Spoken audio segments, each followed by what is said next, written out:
it's gonna come apart. Woo! It's all the way to the top.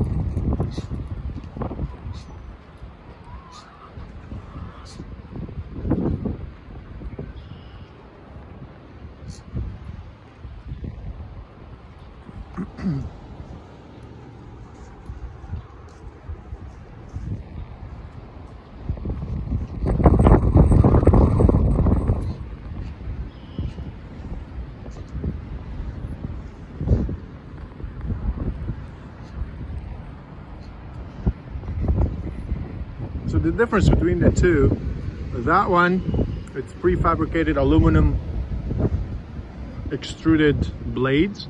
This one, I've created my own kind of profile and cut them on the CNC.